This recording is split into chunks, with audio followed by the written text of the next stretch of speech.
तो स्टार्ट करने वाला है केचुआ, अर्थवॉर्म, फ्रेंड्स ऑफ फार्मर, किसानों का मित्र कहते हैं ना इसको। और तुमको पता है अच्छी खाद भी बनाते हैं, इसको वर्मी कंपोस्ट कहते हैं। वो क्या होता है वर्मी कंपोस्ट, क्या होता है पता है? केचुआ मिट्टी खाता है। क्या खाता है? केचुआ मिट्टी खाने के बाद, मिट्टी जो केचुआ के पेट में गई अंदर, आहार नाले एलिमेंट्री कैनाल में जो केचुआ की मिट्टी खाई है उसमें मिल जाते हैं एंजाइम। क्या मिल जाते हैं? एंजाइम। उसको बोलते हैं वर्मी कास्ट। जो निकालता है पॉटी के रूप में उसको क्या बोलते हैं? Vermicast. उसी खाद को, उसी मिट्टी को कहते हैं वर्मी कंपोस्ट। क्या कहते हैं? वर्मी कंपोस्ट कहते हैं। ठीक है। केचुआ डार्क ब्राउन कलर का दिखाई देता है, सबने देखा है। ठीक है। इंडियन केचुआ फेरेटिमा और लुम्ब्रिकस नाम के होते हैं। ये इंडियन केचुए हैं। कैसे? और कौन सा अर्थवॉर्म है? इंडियन अर्थवॉर्म है ये। फेरेटिमा और लुम्ब्रिकस, फेरेटिमा और लुम्ब्रिकस, ये दो इंडियन केचुए होते हैं जो कि डार्क ब्राउन कलर के होते हैं। कहीं कहीं तो मालूम बहुत धांसू बड़े केचुए होते हैं, इतने इतने से केचुए हो जाते हैं, लेकिन वो अलग हो जाते हैं। लेकिन हमारा देसी केचुआ तो देसी है, सबने देखा हुआ है। ठीक। अब केचुआ तुमको पता है एनिलिडा में आता है। किस में आता है? एनिलिडा फाइलम में आता है। इसमें हाथ पैर तो होते नहीं है, सबने देखा हुआ है। चलो देखते हैं इसके बारे में केचुआ। अब केचुआ को हम सही तरीके से पढ़ेंगे, थोड़ा सा सिस्टमेटिक बना लेते हैं चीजों को, जो कि जरूरी भी है। हर चीज की स्टडी की जाती है तीन तरीके से। एक तो पहले उसके बाहर से देखना पड़ता है, बाहर से, उसको कहते हैं मॉर्फोलॉजी। क्या कहते हैं? बाहर से। जिस इसको देख लेते भाई, ये बोर्ड है, ठीक है, ये बोर्ड है, ये बाहर से दिख रहा है भाई, ऐसा दिख रहा है, इसको कहेंगे मॉर्फोलॉजी कर रहे हैं हम इसकी। क्या कर रहे हैं? मॉर्फोलॉजी देख रहे हैं, मतलब बाहरी संरचना का अध्ययन, study of external feature, study of external feature या एक्सटर्नल स्ट्रक्चर, इसको बोलते हैं मॉर्फोलॉजी, बाहरी संरचना का अध्ययन, मॉर्फोलॉजी। अब देखेंगे इसको, तोड़ेंगे नहीं, बट बोल रहा हूं तोड़ देते हैं। अब देखते हैं ये बना किससे है। तो अंदर वाली स्टडी कर रहे हैं हम लोग, अंदर जाके, इसको बोलते हैं इंटरनल स्टडी, इसको बोलते हैं एनाटॉमी। क्या बोलते हैं? आंतरिक संरचना का अध्ययन एनाटॉमी कहलाता है। बाहर मॉर्फोलॉजी और अंदर एनाटॉमी। फिर उसके बाद आता है कि भाई बाहर से देख लिया, अंदर से देख लिया, बना इस चीज का है। अब देखते हैं काम कैसे करता है ये, इसको बोलते हैं फिजियोलॉजी। क्या बोलते हैं? तो हर स्टडी करने के होते हैं तीन तरीके, पहले मॉर्फोलॉजी, फिर एनाटॉमी, फिर फिजियोलॉजी। वैसे ही हम लोगों ने प्लांट के बारे में देखा था, पहले मॉर्फोलॉजी, ठीक है, फिर उसके बाद एनाटॉमी बना किससे पूरा, फिर उसके बाद फिजियोलॉजी, फोटोसिंथेसिस, रेस्पिरेशन, ट्रांसपोर्टेशन, ये सब फिजियोलॉजी था। क्या था? प्लांट फिजियोलॉजी था। अब ऐसे ही अर्थवॉर्म में हम लोग ऐसे ही पढ़ेंगे, पहले अर्थवॉर्म की मॉर्फोलॉजी देखेंगे। क्या देखेंगे? अर्थवॉर्म की मॉर्फोलॉजी, मतलब अर्थवॉर्म को ऐसे रखेंगे, अब देखेंगे क्या क्या दिखाई दे रहा है। इसको बोलते हैं मॉर्फोलॉजी ऑफ अर्थवॉर्म, केचुए की बाहरी संरचना का अध्ययन। फिर उसके बाद, उसको खत्म करने के बाद पढ़ेंगे anatomy of earthworm, anatomy of केचुए को काट के देखेंगे इसके अंदर क्या है, क्या नहीं है, किससे मिलके बना है, क्या मिलता है इसमें। ठीक है, उसको बोलेंगे हम लोग एनाटॉमी ऑफ अर्थवॉर्म। और फिजियोलॉजी तुम्हारे में आता नहीं है, केचुए का फिजियोलॉजी तुम्हारे में आता नहीं। फिजियोलॉजी मतलब केचुए के अंदर जो चीजें मिलेंगी वो काम कैसे करती हैं, इसको बोलते हैं फिजियोलॉजी। क्या बोलते हैं? फिजियोलॉजी। तो सबसे पहले एक स्टेप तैयार करते हैं अर्थवॉर्म का। अर्थवॉर्म में सबसे पहले पढ़ेंगे मॉर्फोलॉजी। क्या पढ़ेंगे? मॉर्फोलॉजी, मॉर्फोलॉजी, मॉर्फोलॉजी, बाहरी संरचना का अध्ययन हम इसमें पढ़ेंगे। देख लेते हैं भाई, मॉर्फोलॉजी में जरा सोचो क्या देखेंगे, कुछ नहीं, केचुए को ना तो काटेंगे, ना मरोड़ेंगे, ना तोड़ेंगे, बाहर से देखते हैं भाई कैसा दिखता है। ठीक। अब केचुए को जब बाहर से देखते हैं ना हम लोग, तो केचुए जरा देखो, इसमें सेगमेंटेड दिखाई दे रहा है, खंडों में दिखाई दे रहा है कि नहीं दिखाई दे रहा है? सेगमेंट में डिवाइड है, खंडों में विभाजित है केचुआ। किसमें विभाजित है? खंडों में विभाजित है। सेम इसको देखो, किसमें डिवाइडेड है? खंडों में डिवाइडेड है। और ये ऐसे खंड होते हैं, तो सबसे पहले केचुआ को देखते हैं भाई, ये खंडों में डिवाइडेड है, खंडों में विभाजित है, सेगमेंट में डिवाइडेड है, छोटे छोटे सेगमेंट से मिलके केचुआ बना होता है, छोटे छोटे खंडों से मिलके केचुआ बना होता है। अब देखते हैं भैया ये कितने होते हैं, तो 100 से 120 होते हैं। कितने होते हैं? 100 से 120 होते हैं। पहला स्टेप, ठीक है, देख लेते हैं 100 से 120 होते हैं। अब देखते हैं ये खंड होते कैसे हैं, ये सेगमेंट होते कैसे हैं, कि मतलब मेरे कहने का मतलब है कि होते कैसे, कहने का मतलब है कि ये जो खंड है, सपोज मैं बना लेता हूं इधर एक, ये जो केचुआ है, ठीक है, ये जो खंड इस तरीके के हैं क्या, कि एक दूसरे से कोई लेना देना नहीं है इनका, इस तरीके से है कि मतलब बाहर से दिखते हैं, इस तरीके के हैं कि इनका आपस में लेना देना है। मतलब खंड कैसे हैं? ऐसे हैं कि एक दूसरे से अलग अलग हैं, या फिर ऐसे हैं कि एक दूसरे का लेना देना है? तो भाई ऐसे हैं जिनका एक दूसरे से लेना देना है। तो ऐसे सेगमेंटेशन को मेटामेरिक सेगमेंटेशन कहते हैं। सच्चा खंडी भवन कहा जाता है, सच्चा खंडी भवन, मेटामेरिक सेगमेंटेशन। क्या कहा जाता है? Metameric segmentation. इसको बोला जाता है स्यूडो मेटामेरिक, स्यूडो मेटामेरिज्म भी इसको कहते हैं, स्यूडो मेटामेरिक यानी झूठा खंडी भवन इसको कहते हैं, जो ऐसा होता है। तो सीधा केचुए में कैसे सेगमेंट पाए जाते हैं? जो कि एक दूसरे से रिलेटेड होते हैं। कैसे होते हैं? एक दूसरे से संबंधित होते हैं। मतलब एक अंग इसमें मिलेगा तो वो इस वाले अंग से क्या होगा? जुड़ा होगा। समझ पा रहे हैं? इसको बोलते हैं मेटामेरिक सेगमेंटेशन, मेटामेरिक या मेटामेरिज्म या मेटामेरिज्म। ये पूछा जा चुका क्वेश्चन है। इसमें सेपरेट होते, एक दूसरे से अलग अलग होते, इसमें कोई लेना देना नहीं होता। जैसे कि टीनिया, जैसे कि क्या, टीनिया के जो खंड होते हैं, टीनिया सोलियम मैंने पढ़ा है प्लेटीहेल्मिन्थीज में, टीनिया सोलियम के जो खंड होते हैं वो एक दूसरे से अलग अलग होते हैं। हालांकि हर एक खंड का सिस्टम अलग होगा, इस खंड का सिस्टम भी अलग होगा, लेकिन इसका सिस्टम इससे जुड़ा होगा। इसको बोलते हैं मेटामेरिज्म या मेटामेरिक सेगमेंटेशन। क्लियर? तो भाई 100 से 120 तक सेगमेंट पाए जाते हैं और ये मेटामेरिक सेगमेंटेशन होता है। मेटामेरिक सच्चा खंडी भवन पाया जाता है। ऐसे खंड होते हैं जो जिनके एक दूसरे खंड के जो अंग होते हैं, ऑर्गन्स होते हैं इनकी बॉडी में, वो एक दूसरे से क्या होते हैं? रिलेटेड होते हैं, जुड़े हुए होते हैं। क्लियर? ठीक, देख लेते हैं। अब ये जो दिख रहा है, सबसे पहले हम लोग ले लेते हैं कि कौन सा सेगमेंट क्या कहलाता है। तो केचुए का जो सबसे पहला खंड है, सबसे पहला इधर दिख रहा है, ये कैप अलग दिख रहा है, ये अलग है। ये सबसे पहला सेगमेंट है केचुए का, सबसे पहला खंड, वो कहलाता है पेरिस्टोमियम। क्या कहलाता है? पेरिस्टोमियम। तो केचुए का या अर्थवर्म का जो सबसे पहला सेगमेंट होता है, सबसे पहला खंड होता है, उसको पेरिस्टोमियम कहते हैं। क्या कहते हैं? पेरिस्टोमियम कहते हैं। क्या कहते हैं? पेरिस्टोमियम। और पेरिस्टोमियम पर रहता है मुंह। क्या रहता है? मुंह। तो माउथ कहां रहता है? सेगमेंट, कौन से सेगमेंट में रहता है माउथ केचुए का? पेरिस्टोमियम पे केचुए का माउथ रहता है। और पेरिस्टोमियम पर ही एक कैप रहता है। क्या रहता है? दिख रहा है कैप? केचुआ भी आजकल कैप लगाते हैं, जिसको कहते हैं पेरिस्टोमियम पर मिलने वाला कैप लाइक स्ट्रक्चर, कैप के समान संरचना, उसको कहते हैं प्रोस्टोमियम। प्रोस्टोमियम। पेरिस्टोमियम मतलब खंड के लिए है और प्रोस्टोमियम कैप के लिए। समझ में आया? ठीक है, तो बाहर से देख रहे हैं अभी हम लोग, अंदर नहीं गए, मॉर्फोलॉजी पढ़ रहे हैं। ठीक है, अब थोड़े और देखा तो पता चला कि केचुआ जो है उसकी बॉडी एक जगह फूली हुई दिखाई देती है। कैसी दिखाई देती है? फूली हुई दिखाई देती है, एक जगह फूली हुई दिखाई देती है। इस फूली हुई जगह को कहते हैं क्लाइटेलम। क्या कहते हैं? क्लाइटेलम। क्या कहते हैं? क्लाइटेलम। इस फूली हुई जगह को क्या कहते हैं? क्लाइटेलम। तो ये जगह होती है 14, 15, 16 के बीच में। किस में? तो क्लाइटेलम कहां पाया जाता है केचुए पे? 14 सेगमेंट, 15 सेगमेंट एंड 16 सेगमेंट में ये पाया जाता है क्लाइटेलम।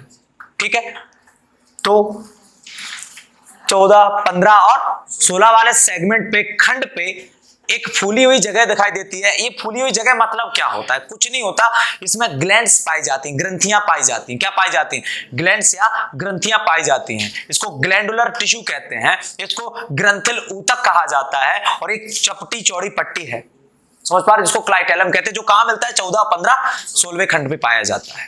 क्लियर इतना? ठीक, ये बाहरी स्ट्रक्चर हो रहा है, ठीक है।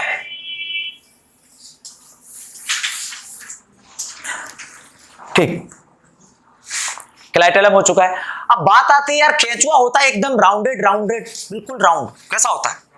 तो सर यार पता कैसे करें कि इसका नीचे वाला पार्ट कौन सा है, ऊपर वाला पार्ट कौन सा है? पता तो करना पड़ेगा, क्योंकि पता नहीं यार कौन सा नीचे है कौन सा ऊपर वाला है, मतलब पृष्ठीय भाग कौन सा है और आधारीय भाग कौन सा है, डोर्सल पार्ट कौन सा है और वेंट्रल पार्ट कौन सा है, ये पता तो चले। कैसे करेंगे? तो केंचुए को रखना, बढ़िया से साफ करना, बढ़िया शैम्पू लगा के नहलाना उसको, जब एकदम क्लीन हो जाए तब जरा देखोगे ना गौर से, तो केंचुए के ऊपर पृष्ठीय भाग पर, कौन से भाग पे? वेंट्रल साइड पे, डोर्सल साइड पे, यहां एक ब्लड वेसल्स दिखाई देगी, एक खून की नली दिखाई देगी, यहां पे एक ब्लड वेसल्स। तो अगर ऊपर से ब्लड वेसल्स या रक्त वाहिका दिखाई दे रही है तो समझ लेना है भैया केंचुए का ऊपर वाला पार्ट है, ये पृष्ठीय भाग है, डोर्सल पार्ट है। कौन सा? पृष्ठीय भाग या डोर्सल पार्ट है। अब नीचे वाले की पहचान क्या है? तो नीचे वाले की पहचान करके देखना ऐसे, तो पता चलेगा कि 13वें खंड पे, कौन से खंड पे? 13वें सेगमेंट पे, 13वें 14वें सेगमेंट पे, 13वें 14वें सेगमेंट पे एक पोर मिलेगा, छिद्र मिलेंगे। क्या मिलेंगे? एक पोर, एक छिद्र मिलेगा, एक पोर, एक छिद्र मिलेगा। और 18वें खंड पे भी 2 पोर मिलेंगे। कितने? ये दिख रहा है, 18वें खंड पे भी 2 पोर मिलेंगे। यहां एक, यहां पे भी 2, हाँ सॉरी हाँ, यहां पे भी 2 पोर मिलेंगे। अगर ऐसे पोर मिल रहे हैं, इन पोर को कहते हैं जेनाइटल पोर। क्या? जेनाइटल पोर या जनन छिद्र, या जनन छिद्र, जेनाइटल पोर या जनन छिद्र, जेनाइटल पोर या। तो अगर ऊपर से ब्लड वेसल्स दिखाई दे रही है, रक्त वाहिका दिखाई दे रही है, तो भैया केंचुए का ऊपर वाला भाग है, ये पृष्ठीय भाग है, डोर्सल पार्ट है। लेकिन अगर हम दिखाई ऐसे कर रहे हैं तो 13वें या 14वें सेगमेंट पे, 14वें सेगमेंट पे अगर हमको छिद्र दिखाई दे रहे हैं, पोर दिखाई दे रहे हैं, और 18वें सेगमेंट पे भी पोर दिखाई दे रहे हैं, पोर दिखाई दे रहे हैं, छिद्र दिखाई दे रहे हैं, तो इन पोर को क्या बोलते हैं? जेनाइटल पोर या जनन छिद्र कहते हैं। जिस साइड जेनाइटल पोर होते हैं, जिस साइड जनन छिद्र होते हैं, वो केंचुए का नीचे वाला पार्ट होता है। क्लियर? ऊपर वाला पार्ट और नीचे वाला पार्ट क्लियर कर सकते हैं, ठीक है। अब बात आती है, ये जो 14वें सेगमेंट में मिल रहा है ना, कहां? 14वें सेगमेंट पे ये होता है फीमेल जेनाइटल पोर। कौन सा? फीमेल, बोले तो मादा जनन छिद्र, फीमेल जेनाइटल पोर। और जो 18वें सेगमेंट पे है उसको बोलते हैं मेल जेनाइटल पोर या फिर नर जनन छिद्र। क्लियर? ये हम लोग मॉर्फोलॉजी कर रहे हैं, अभी क्या पढ़ रहे हैं? कौन सा? नहीं, 2 अलग अलग होते हैं, मेल अलग, वो बताऊंगा अभी। इतना क्लियर? क्लियर इतना? पक्का?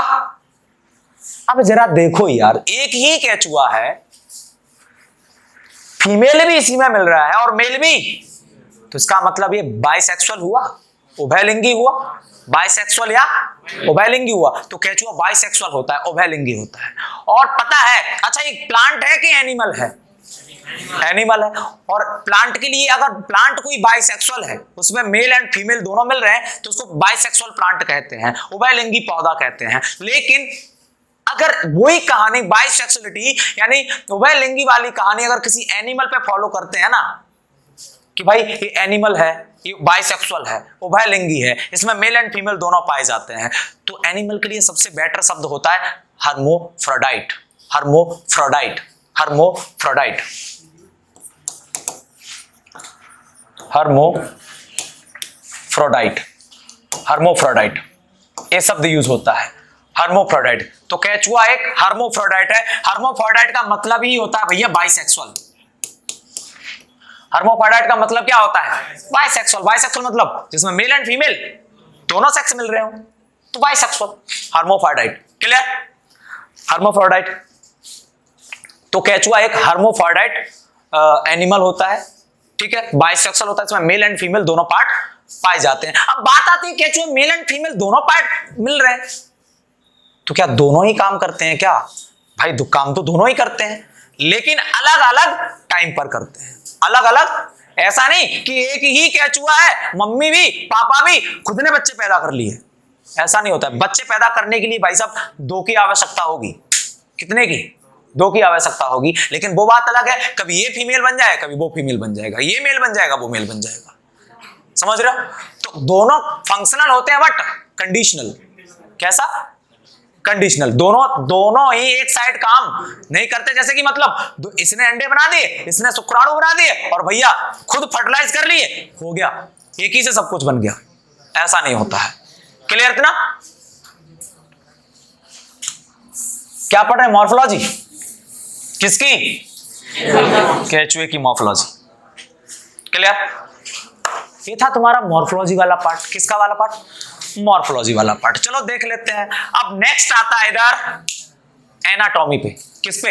अच्छा, मॉर्फोलॉजी एक और थोड़ा सा पॉइंट रह चुका है, मॉर्फोलॉजी। चलो एनाटॉमी देख लेते हैं। अब मॉर्फोलॉजी क्या? अब एनाटॉमी में क्या होगा? एनाटॉमी में क्या होगा? एनाटॉमी मतलब केचुए को काटना पड़ेगा। अभी तो बाहर से देखा है हम लोगों ने, क्या देखा है? मॉर्फोलॉजी में एक चीज और मिलती है, बॉडी बॉल। सॉरी, मॉर्फोलॉजी में तो हो चुका है, देख लेते हैं अभी कुछ। तो एनाटॉमी मतलब उसको काटना पड़ेगा, उसकी फिर देखेंगे भैया दीवार कैसी है, फिर देखेंगे दीवार के अंदर क्या है, काट के इंटरनल स्ट्रक्चर की स्टडी करेंगे ना, आंतरिक संरचनाओं का अध्ययन करेंगे, इंटरनल स्ट्रक्चर की स्टडी करेंगे। उसमें केचुए को काटेंगे, उसकी दीवार को पकड़ेंगे, अच्छा स्किन ऐसी है, हटा देंगे, उसके अंदर देखेंगे क्या क्या है, ये तो देखेंगे। इंटरनल स्ट्रक्चर्स की स्टडी, आंतरिक संरचनाओं का अध्ययन। ठीक है, देख लेते हैं एनाटॉमी ऑफ अर्थवर्म, अर्थवर्म की आंतरिक संरचना का अध्ययन। तो चलो ले लेते हैं भैया केचुए। अब उसको काटते हैं, काटते नहीं है, पहले इसको और साफ करते हैं बढ़िया से। तो सबसे पहले एनाटॉमी में सबसे पहले देखेंगे, अच्छा एनाटॉमी में पहली बात तो होता क्या क्या है।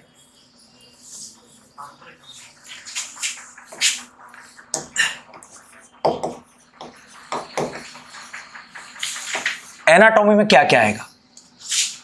तो क्या क्या आ सकता है? सबसे पहले बॉडी बॉल। क्या आएगी? बॉडी बॉल, शरीर की दीवार। सबसे पहले उसको पढ़ना पड़ेगा, शरीर की दीवार किससे बनी है, पढ़ना पड़ेगा कि नहीं? शरीर की दीवार। फिर उसके बाद आएगा अपना, फिर शरीर की दीवार के बाद अंदर जाएंगे, फिर उसके बाद आएगा क्या आएगा? केचुए में क्या क्या होता है भैया? खाना पचाता है वो, तो डाइजेस्ट करता है खाने को, तो डाइजेशन सिस्टम, पाचन तंत्र। क्या डाइजेशन सिस्टम या पाचन, डाइजेशन सिस्टम या पाचन तंत्र। ठीक है, ये मिलेगा, खाना पचाने वाली चीज मिलेगी। ठीक है, अब दूसरा क्या आएगा? अरे भैया उसमें ब्लड भी रहता है, तो ब्लड यानी सर्कुलेटरी सिस्टम, रक्त परिसंचरण तंत्र, blood circulatory system, blood circulatory system. अब एक बात बताओ, हमसे लेके चलते हैं कि हम जो है हमारे अंदर ब्लड है, तो ब्लड है, जहां ब्लड होगा वहां दिल तो होगा। केचुए में दिल होता है, हार्ट होता है। तो ब्लड सर्कुलेटरी सिस्टम के लिए क्या क्या जरूरी, चलो इसके ऊपर थोड़ी सी बाद में बात करते हैं। तो ब्लड सर्कुलेटरी सिस्टम, रक्त परिसंचरण तंत्र। अब और क्या हो सकता है? दिमाग, तंत्रिका तंत्र, नर्वस सिस्टम, तंत्रिका तंत्र या नर्वस सिस्टम, तंत्रिका तंत्र या नर्वस सिस्टम, दिमाग। क्योंकि हम केचुए को जब टच करते हैं ना तो सिकुड़ जाता है। क्या हो जाता है? सिकुड़ जाता है। करके देखना कभी, केचुआ जब आराम से चल रहा होता है, अपनी मस्ती की चाल चल रहा होता है, तो केचुए को टच करेंगे ऐसे, तो केचुआ जाएगा, शांत हो जाएगा एकदम, ससुरा कोई आ गया है। तो हम जो महसूस करते हैं, ये जो हमको कोई टच कर देता है, टच को हम महसूस कर लेते हैं ना कि किसी ने टच किया, हम समझ जाते हैं कि टच किया है किसी ने। तो महसूस करने का काम किसका होता है? तंत्रिका तंत्र का, नर्वस सिस्टम का। तो वो भी टच को तो महसूस कर रहा है, वो भी तो महसूस कर रहा है ना टच को, उसका काम, उसमें भी नर्वस सिस्टम होना चाहिए, क्योंकि जहां कुछ महसूस हो वहां नर्वस सिस्टम काम करेगा, वहां तंत्रिका तंत्र काम करेगा। तो यहां भी है। अब यार जो खाएगा वो सुसु तो बनाएगा, तो उत्सर्जन तंत्र, एक्सक्रीटरी सिस्टम, उत्सर्जन तंत्र या एक्सक्रीटरी सिस्टम, एक्सक्रीटरी सिस्टम या उत्सर्जन तंत्र। ठीक है, और अरे यार अभी हमने पढ़ा है कि बच्चे भी पैदा करते हैं इसमें, ये मेल और फीमेल दोनों होते हैं ससुरे, हर्माफ्रोडाइट होते हैं, बाइसेक्सुअल होते हैं। तो रिप्रोडक्टिव सिस्टम जनन तंत्र इनमें पाया जाता है। Clear clear. हड्डियां वड्डियां कुछ नहीं होता है इसमें, स्केलेटन नहीं होता है, हड्डियां नहीं होता है, कभी चेक करना। हाँ, चाइना वालों को पूछिए, वो एकदम निपटा देते हैं, उसमें हड्डियां नहीं होता है। हड्डियां होता तो एकदम ऐसे थोड़ा करते। क्या हो गया? मैगी बना लेना एक दिन, निपटा देना, बढ़िया मसल्स वाली मैगी। तो ये सब इसमें एनाटॉमी में पढ़ने को देखने को मिलेगा। इधर तो देखते हैं भैया, सबसे पहले उठा लें बॉडी बॉल। क्या उठा लेते हैं? बॉडी बॉल क्या है? कुछ नहीं है यार, पतली है। कैसी है? एकदम पतली है। जरा उसकी बॉडी पर जरा देखेंगे ना, बॉडी बॉल पे इसकी शरीर की त्वचा, स्किन जो होती है नम होती है। देखा तो होगा, क्या होती है? नम होती है, एकदम मॉइस्ट होती है। क्यों? क्योंकि उसकी शरीर की जो दीवार है, बॉडी बॉल है, इसकी जो त्वचा है, जो स्किन है, उस पर एक परत चढ़ी होती है, एक लेयर चढ़ी होती है क्यूटिकल की। किसकी? इसके कारण वो मॉइस्ट होती है, नम होती है।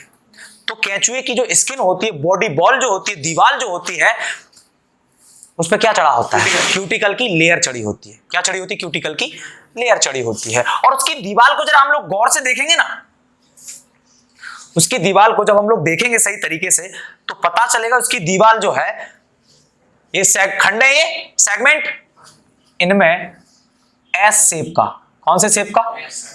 एस शेप की संरचना मिल जाती है इनमें। एस शेप की स्ट्रक्चर्स मिल जाते हैं। कौन से शेप के? कहां मिलते हैं? बॉडी के अंदर की दीवार पे? दीवार पे, सेगमेंट के बीच बीच में। कौन से शेप के? एस आकार के, जिसको बोलते हैं सीटा या सीटी। सीटा या सीटी, सीटा या सीटी, सीटी बोलते हैं उसको। क्या बोलते हैं? सीटी। तो एस शेप केंचुए की जो दीवार होती है, बॉडी बॉल जो होती है, पहली बात तो उस पर क्यूटिकल की लेयर चढ़ी होती है, और दूसरी सेगमेंट के बीच बीच में क्या मिलते हैं? सीटी मिलता है। क्या मिलते हैं? सीटी मिलते हैं, सीटा मिलते हैं। अब बात आती है सीटी कैसे शेप के? एस शेप के। अब एक काम क्या करते हैं, तो जरा ये एस शेप का है, तो पता है स्प्रिंग जैसा दिखता है। कैसा? ये पहले फैलेगा, फिर सिकुड़ेगा, फैलेगा सिकुड़ेगा, फैलेगा सिकुड़ेगा, फैलेगा सिकुड़ेगा। इसमें फैलने और सिकुड़ने की कैपेसिटी रहती है। यानी ये केंचुआ ऐसे ही तो चलता है, सिकुड़ता है, फैलता है, सिकुड़ता है, फैलता है, ऐसे ही चलता है ना। तो उसमें ये सिकुड़ना और फैलना जो चलता होता है केंचुए में, वो किसकी हेल्प से होता है? सीटी की हेल्प से होता है। किसकी हेल्प से? सीटी की हेल्प से। मतलब केंचुए में जो लोकोमोशन होता है, जो गति होती है, जो एक जगह से दूसरी जगह चला जाता है केंचुआ, किसकी हेल्प से? तो सीटी जो होता है लोकोमोशन में हेल्प करता है, गतिविधि में हेल्प करता है केंचुए में। कौन? सीटी। अब बात आती है कि सर सीटी पूरे केंचुआ के एक से लेकर लास्ट सेगमेंट में हर जगह मिलता है क्या? बोलेंगे नहीं, हर जगह नहीं मिलता है। तो कहां कहां नहीं मिलता है? मैं बोलूंगा बस 3 जगह को छोड़ के सब जगह मिलता है। कहां? एक तो क्लाइटेलम में नहीं मिलता है, एक फर्स्ट सेगमेंट पे नहीं मिलता है, और एक लास्ट सेगमेंट पे नहीं मिलता है। तो first, last and clitellum, first, last and clitellum, इनको छोड़ के हर जगह केंचुए में क्या पाया जाता है? सीटा पाया जाता है। मतलब पहला सेगमेंट सीटा नहीं मिलेगा, 14, 15, 16 सीटा नहीं मिलेगा, और लास्ट सीटा नहीं मिलेगा। ठीक है, तो सीटी 3 सेगमेंट, तीन जगह को छोड़ के हर जगह सीटी पाया जाता है। क्लियर? बॉडी बॉल हो चुका है। अब बात आती है दीवार बनी किससे है यार? दीवार बनी किससे है? तो दीवार आईसीआर वालों को मैंने पढ़ाया है एपिथेलियम के बारे में। किसके बारे में? स्क्वेमस एपिथेलियम पाई जाती है इसमें, तुमको बता दूं मैं। आईसीआर वालों को स्क्वेमस एपिथेलियम पाई जाती है। कौन सी? स्क्वेमस एपिथेलियम इसमें पाई जाती है। पहली बात, इसकी दीवार में ना मसल्स होती हैं। इसकी बॉडी बॉल में क्या पाए जाते हैं? मसल्स पाई जाती हैं, पेशियां पाई जाती हैं। और 2 टाइप की। कितनी टाइप की? एक तो गोलाकार, एक गोलाकार और एक लंबी लंबी। एक गोलाकार ऐसी और एक लंबी। गोलाकार को बोलते हैं सर्कुलर मसल्स, वृत्ताकार पेशी, और एक बोलते हैं लंबी को longitudinal muscles, longitudinal muscle. Longitudinal muscles. तो इसमें कितनी मसल्स पाई जाती हैं? दो, एक सर्कुलर मसल्स और एक लॉन्गिट्यूडनल मसल्स पाई जाती है। तो इसकी दीवार में दो मसल्स पाई जाती हैं, एक सर्कुलर और एक लॉन्गिट्यूडनल। अब इसकी दीवार को खोल के देखेंगे जब हम लोग, इसकी दीवार को जब खोलेंगे, काटेंगे इधर, इसकी दीवार को जब हम काटेंगे तो इसके दीवार के अंदर ना, इसकी दीवार अंदर से ना खोखली है। इसको इस काटेंगे ना तो दीवार को ऐसे पकड़ के ऐसे और ऐसे करके देखेंगे तो अंदर से मटेरियल क्या है? खोखला है। क्या है? खोखला। इसको बोलते हैं देह गुहा। क्या? देह यानी शरीर, गुहा यानी कैविटी, गुहा यानी कैविटी, गड्ढा, खोखला। तो उसको बोलेंगे देह गुहा या बॉडी कैविटी, देह गुहा या बॉडी कैविटी। तो केचुए की जो दीवार है उसके अंदर सपोज दैट ए है दीवार, तो ये तो कैविटी खाली हुई ना, ये क्या है? खाली हुई। तो इसको बोलेंगे गुहा या कैविटी, बॉडी कैविटी या देह गुहा, बॉडी कैविटी या देह गुहा। समझ पा रहे? बॉडी कैविटी या जैसे हमारा पेट है, हाथ डालो और फाड़ के पेट को और सब सिस्टम बाहर निकाल डालो, फिर अंदर खोखला रहेगा ना, ये हमारी बॉडी कैविटी है, देह गुहा है। ये हमारी इंडियन भाषा में इसको बॉडी कैविटी या देह गुहा कहते हैं, लेकिन साइंस में बोलते हैं सीलोम। क्या बोलते हैं साइंस में? सीलोम। सीलोम क्या बोलते हैं? सीलोम। तो जैसे ही केचुए की बॉडी बॉल को दीवार को काटेंगे तो उसके अंदर उसके सीलोम मिल जाएगी। क्या मिल जाएगी? सीलोम मतलब बॉडी कैविटी या देह गुहा, सीलोम मतलब बॉडी कैविटी या, तो सीलोम मिल जाएगी। क्या मिल जाएगी? सीलोम। और इसके अंदर एक व्हाइट कलर का दूध जैसा एक फ्लूइड भरा होगा। क्या? व्हाइट कलर का। अरे भाई मैंने बोला केचुए को काटा, केचुए के अंदर खोखला रहता है, तो खोखले केचुए के जो अंदर खोखलापन है उसको क्या बोलेंगे? बॉडी कैविटी, देह गुहा, और साइंस में सीलोम।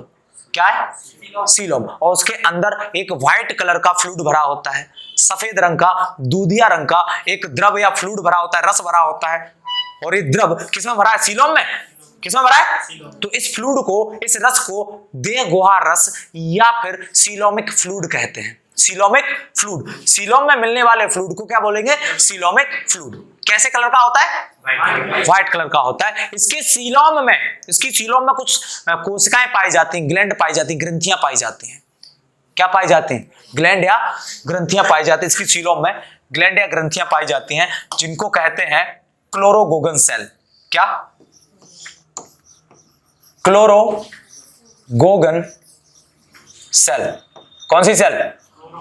क्लोरोगोगन सेल। तो क्लोरोगोगन सेल किससे संबंधित होती है? केचुए से संबंधित होती है। किससे? पहला क्वेश्चन आ चुका, केचुए से संबंधित है। अब केचुए में पाई कहां जाती है? सीलोम में, बॉडी कैविटी में, देह गुहा में अंदर पाई जाती है। क्लियर?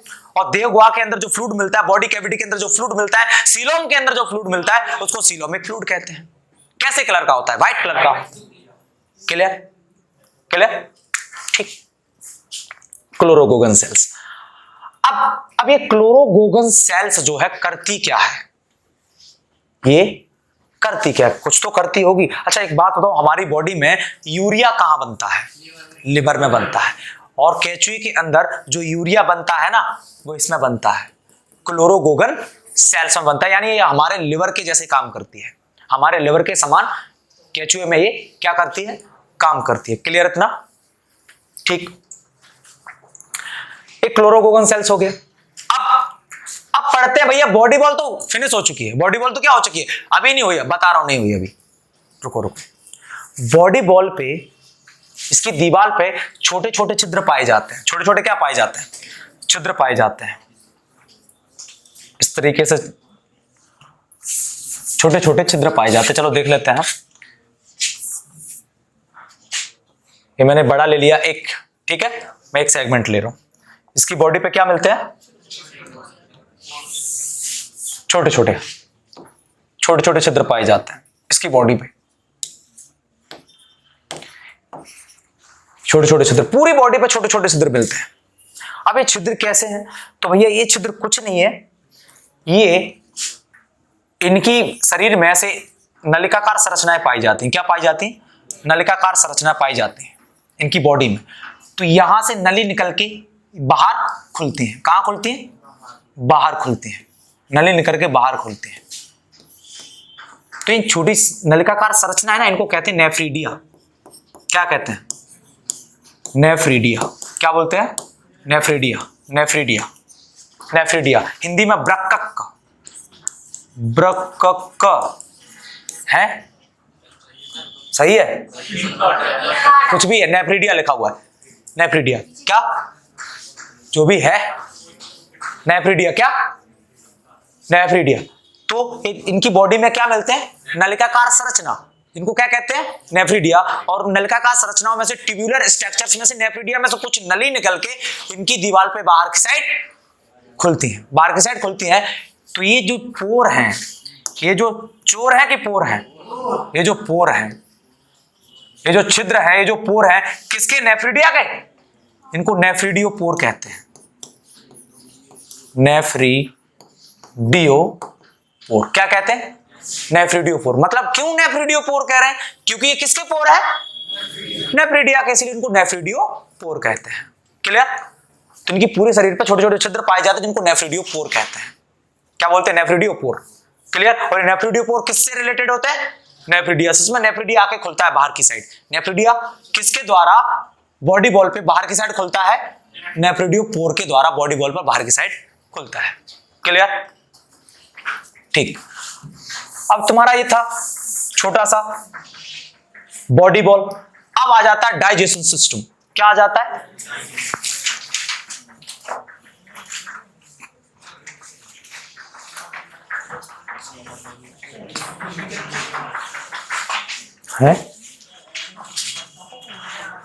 अब डाइजेशन सिस्टम पढ़ लेते हैं भैया। ये है, अब यार तुम डाइजेशन सिस्टम उसको तो बाद में पढ़ो, पहले तो अपना देख लेते हैं। मुंह होता है, फेरिंग्स होता है, क्या होता है, ईसोफेगस होता है, स्टमक होता है, क्या होता है, फिर आंतें होती हैं, फिर एनस होता है, और हमारी बॉडी में लिवर होता है। और लिवर जैसा काम इसमें कौन कर रही है, क्लोरोगोगन सेल। कौन सी, तो लिवर का काम हो चुका है। ठीक है। हमारा पेट स्टमक है, इसमें भी होता है। हमारा ईसोफेगस है, इसमें भी होता है। हमारा फेरिंग्स है, इसमें भी होता है। हमारा मुंह है, इसमें भी होता है। लेकिन हमारे दांत हैं, इसमें दांत नहीं होते हैं। समझ रहे हो, इसमें दांत नहीं होते। दांत की जगह कहीं और होती है इनके, देख लेते हैं। तो भाई ये है इसका डाइजेशन सिस्टम। तो डाइजेशन सिस्टम में यार क्या होता होगा, ये बताओ मुझे।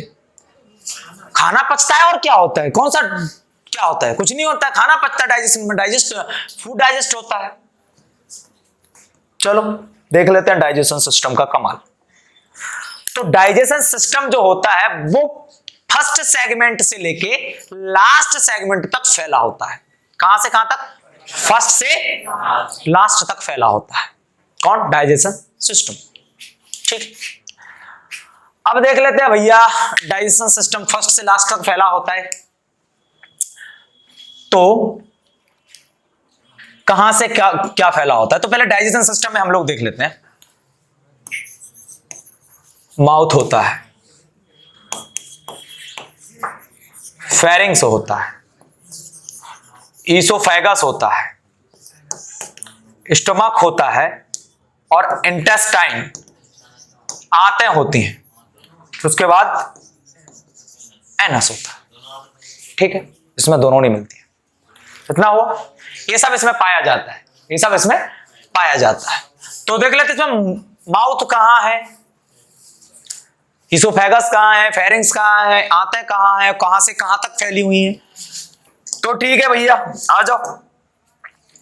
तो एक से पहला सेगमेंट को पेरिस्टोमियम कहते हैं। पहले खंड को क्या कहते हैं, तो माउथ जो होता है पहले खंड पर पाया जाता है, जिसको पेरिस्टोमियम कहते हैं। पेरिस्टोमियम पर क्या मिलता है, माउथ मिलता है। तो माउथ ये है, और ये है हमारा मुंह। इसके अंदर माउथ कैविटी, मुख गुहा, माउथ कैविटी या मुख गुहा, और इसको एक और नाम से भी जाना जाता है, बकल कैविटी, बकल कैविटी। तो देखना, ये यहां से 1 से लेके 3 तक, 1 से लेके 3 तक पाया जाता है तुम्हारा माउथ कैविटी, बकल कैविटी। एक सेगमेंट से लेके 3 सेगमेंट तक माउथ कैविटी पाया जाता है। क्या पाया जाता है, माउथ कैविटी। अब 4 से लेके 5 तक, कहां से कहां, 4 से लेके 5वें सेगमेंट तक पाया जाता है फेरिंग्स। क्या पाया जाता है, फेरिंग्स। 1 से 3 तक क्या, माउथ कैविटी या बकल कैविटी या मुख गुहा, और 4 से 5 तक क्या, फेरिंग्स। ये हमारा फेरिंग्स है इधर, ये हमारा क्या है, ये माउथ कैविटी है। प्रिय फेरिंग्स है, जहां हम खाना निगलते हैं, वो फेरिंग्स है। फिर इसके बाद खाने आने वाली जो ट्यूब होती है, खाना अंदर की साइड जाता है, उसको बोलते हैं ईसोफेगस। क्या बोलते हैं, यहां से यहां तक फैली होती है, इधर ईसोफेगस कहते हैं। क्या कहते हैं, ईसोफेगस कहते हैं। अब 5 तक तो क्या हो गया है, फेरिंग्स हो चुका है। क्या हो चुका है, अब 7 तक पाई जाती है इधर से ईसोफेगस। 7 तक क्या पाई जाती है, ये है ईसोफेगस। क्या पाई जाती है, ईसोफेगस पाई जाती है। ठीक है, एनसीईआरटी में लिखा हुआ है पूरा का पूरा, पढ़ते रहना। अब उसके बाद मिलता है तुम्हारा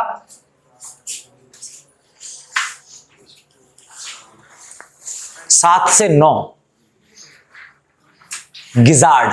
क्या मिलता है, गिजार्ड पाया जाता है। क्या पाया जाता है, गिजार्ड। 7 से 9 तक क्या पाया जाता है, ये है ईसोफेगस है। 7 से 9, 7 से 9 होगा, कुछ करना जरा तेरा एनसीईआरटी। तो 1 से 3 तक क्या होता है, माउथ कैविटी। क्या होता है, माउथ कैविटी के बाद आता है फेरिंग्स, वो होता है 3 से 4 तक। 3 से 4 तक फिर आता है उसके बाद ईसोफेगस 5 से 7। 5 से 7 ईसोफेगस के बाद इसमें एक स्पेशल चीज आती है, ये दिख रहा है, गिजार्ड। यहां तुमको पता है केंचुए के मुंह में दांत नहीं होते हैं। क्या नहीं होते हैं, दांत नहीं होते हैं। तो ससुरा चबाता कैसे होगा, तो सबसे पहले ये निगलता है। क्या करता है, निगलने के बाद पहुंच जाता है भोजन इसमें। यहां बड़ी बड़ी चीजों को वो चबाने का काम करता है गिजार्ड में। किसमें, गिजार्ड में यहां चबाने का काम करता है। क्लियर इतना, गिजार्ड में किसका काम करता है, चबाने का काम करता है। अब गिजार्ड के बाद आता है भैया तुम्हारा 9 से लेके 14 तक। 9 से क्या, 9 से 14 तक इसको बोलते हैं सॉरी अमास है, स्टमक। क्या, स्टमक। अब इसकी स्टमक में ना क्लोरोगोगन सेल तो उधर मिलती थी सीलोम में, इसकी स्टमक में एक और ग्लैंड पाई जाती है, कैल्सीफेरस ग्लैंड। कैल्सीफेरस ग्लैंड, कौन सी, कैल्सीफेरस ग्लैंड। कैल्सीफेरस ग्लैंड, कौन सी ग्लैंड। अब कैल्सीफेरस ग्लैंड क्या करती है, करती कुछ नहीं है। मिट्टी जो होती है ना, मिट्टी कहीं कहीं मिट्टी नॉर्मल रहती है, बढ़िया है, अच्छे से काम करता है। लेकिन कहीं कहीं मिट्टी में क्या हो जाता है, क्षारीयपन आ जाता है, बेसिसिटी आ जाती है और एसिडिटी आ जाती है, अम्लीयता आ जाती है। तो उस अम्लीयता को केचुआ तो भाई रहता तो जिंदा मिट्टी में ही है, और मिट्टी वहां है, एसिडिक मिट्टी होगी, अम्लीय मिट्टी हो चुकी है, खट्टापन है मिट्टी में, नहीं तो मर जाएगा। अब केचुआ उस मिट्टी को नॉर्मल कर देता है। किस तरीके से, जो कैल्सीफेरस ग्लैंड जो होती है वो एक चीज रिलीज करती है, केचुआ उसको मिट्टी में छोड़ देता है और मिट्टी क्या हो जाएगी, नॉर्मल हो जाएगी। यानी मिट्टी के अंदर जो ह्यूमस है, ह्यूमिडिटी है, उसको क्या कर देता है, कम कर देती है ग्लैंड। केचुआ इसका यूज वहां पे करता है ह्यूमस को कम करने के लिए। ये कैल्सीफेरस ग्लैंड हो गया। अब आता है तुम्हारा, आते हैं इंटेस्टाइन। तो 15 से लेके लास्ट तक क्या हो जाता है, इंटेस्टाइन आ जाता है, आते आ जाती हैं। क्या, इंटेस्टाइन या आते आ जाती हैं। तो जरा 26वें सेगमेंट पे, 26 सेगमेंट पे, कौन से 26 सेगमेंट पे जो आंत जो होती ना, आंत, सपोज दैट ए है आंत, ये क्या है, आंत। तो आंत की दीवार है, इंटेस्टाइन है, दीवार मेम्ब्रेन यानी झिल्ली, वो बाहर की तरफ एक जोड़ी फुंतलू टाइप स्ट्रक्चर बनाती है, फुंतलू जैसी बाहर दिख रही है। इसको बोलते हैं इंटेस्टाइनल सीकम। इंटेस्टाइनल सीकम, क्या बोलते हैं, इंटेस्टाइनल सीकम। क्या बोलते हैं, इंटेस्टाइनल, क्लियर, क्या बोलते हैं, इंटेस्टाइनल सीकल। इंटेस्टाइनल सीकम कौन से सेगमेंट में मिलता है, 26 सेगमेंट पे, 26 सेगमेंट पे। कौन सा, 26 सेगमेंट पे। अब इंटेस्टाइनल सीकम 26 सेगमेंट पे तो पाया जाता है, लेकिन बना कैसे है, जो आंत की जो दीवार है वो बाहर की साइड ग्रोथ कर जाती है। कहां की साइड, बाहर की साइड ग्रोथ कर जाती है, इसी को बोलते हैं इंटेस्टाइनल सीकम। क्या कहते हैं, इंटेस्टाइनल सीकम। अब 26 से लेके 35वें सेगमेंट तक। कहां से कहां तक? 26 से 35वें सेगमेंट तक। 26 से 35वें सेगमेंट तक क्या होता है देख लेते हैं। होता कुछ नहीं है। ये जो चीज दिख रही है, ये चीज, इस चीज का मतलब समझ पा रहे हो? मतलब ये चढ़ा हुआ है, किसी ने ऐसे कर दिया है, खोल दिया है, समझ पा रहे हो?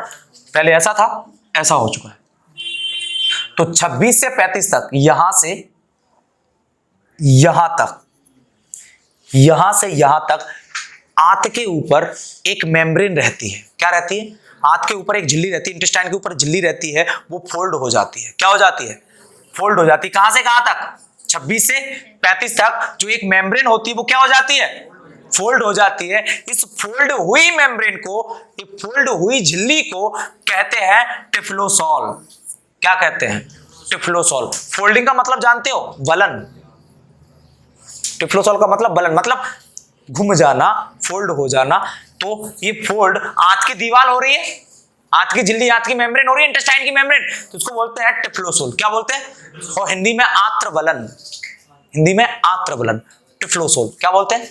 आंत्रवलन या टिफ्लोसॉल। क्लियर? फिर उसके बाद इंटेस्टाइन पूरा लास्ट में खुलता है एनस में। कहां खुलता है?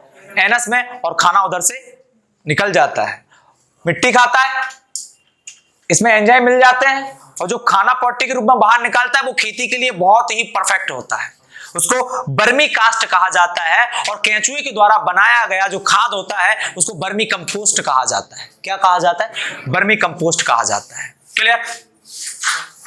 ठीक, पुश करो, थोड़ा पढ़ो उसके बारे में, पुश करो इसको इधर। नेक्स्ट है अपना नर्वस सिस्टम, तंत्रिका तंत्र। अब केंचुए में यार, इधर केंचुए में अपने जैसा डेवलप नर्वस सिस्टम नहीं पाया जाता, अपने जैसा विकसित तंत्रिका तंत्र नहीं पाया जाता। हमारे पास हाई क्वालिटी वाला है, एकदम खुरापाती आइडियाज आते रहते हैं। उनके पास नहीं होता हाई क्वालिटी वाला। उनके पास क्या होता है? अच्छा, नर्वस सिस्टम जो होता है, तंत्रिका तंत्र जो होता है, वो न्यूरॉन से मिलकर बना होता है, तंत्र का कोशिकाओं से मिलकर बना होता है, तंत्रिकाओं से मिलकर बना होता है ना? लेकिन केंचुए में क्या होता है, जरा ध्यान देना। केंचुआ जो होता है उसमें जो तंत्रिकाएं होती हैं, नर्व सेल जो होती हैं, न्यूरॉन्स जो होते हैं, कौन? न्यूरॉन्स जो होते हैं, नर्व सेल जो होते हैं, न्यूरॉन्स जो होते हैं, वो क्या करते हैं? वो एक जगह जाके बहुत सारे न्यूरॉन्स इकट्ठे होके, बहुत सारे न्यूरॉन्स जब इकट्ठे हो जाते हैं तो बहुत सारे न्यूरॉन्स इकट्ठे होके एक संरचना बनाते हैं जिसका नाम है गैंग्लिया, जिसका नाम है गैंग्लिया। गैंग्लिया क्या? गैंग्लिया।